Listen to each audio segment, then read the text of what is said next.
Success Breath with Benson Adima.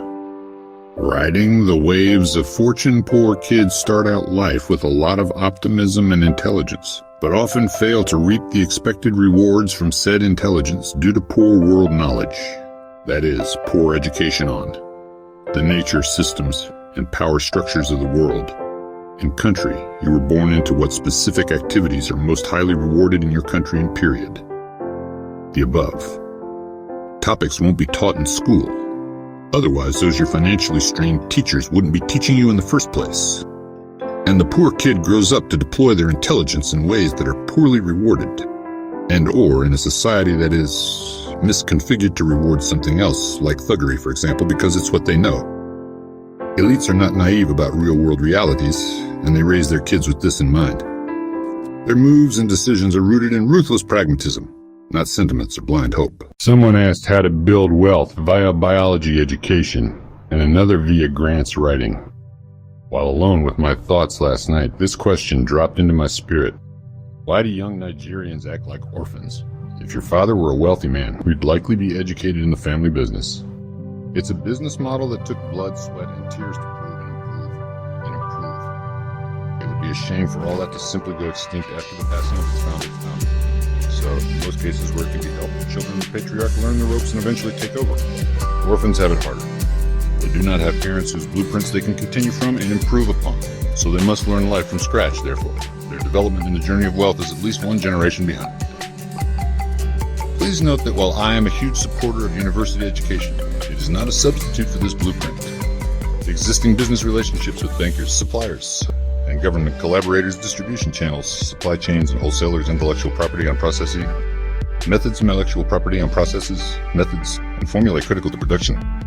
It often takes decades to develop and refine this blueprint and is often heavily guarded and protected to be passed on to deserving heirs on an oath of utmost secrecy. Lacking this inheritance, you can understand why their immediate career aspirations are based on what can provide food for the day. Low paying hustles and unproven ideas. The orphan hopes that one day his hustle would pay, though he cannot explain how. It is easy to sell religion to such a person, but I digress. Now listen up. If you are a Nigerian citizen, figuratively, your father is Nigeria, one of the largest African economies.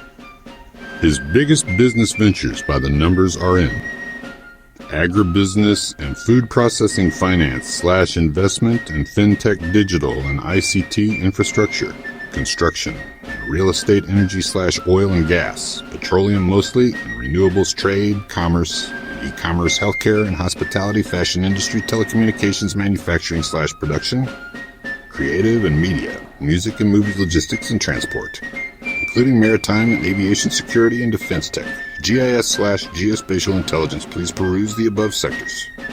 Your father is a wealthy nation with established ventures in these sectors.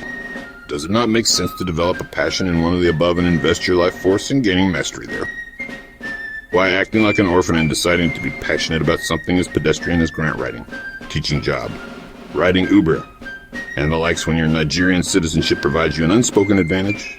And it's okay, not everyone likes money like that, but don't lie to yourself by insisting it must make you rich. Now that AI can even do most of your job, where shall you run? Like the prodigal son, arise and go back to your father's house. I remember there was a time in the University of Port Harcourt. Almost everyone there who was from the Niger Delta region naturally chose to study something connected to petroleum. Sensible for that time. The Nigerian economy typically rewards such pragmatism. Until I come your way again, Benson Adima remains your in-house motivational speaker, author, and personal development coach.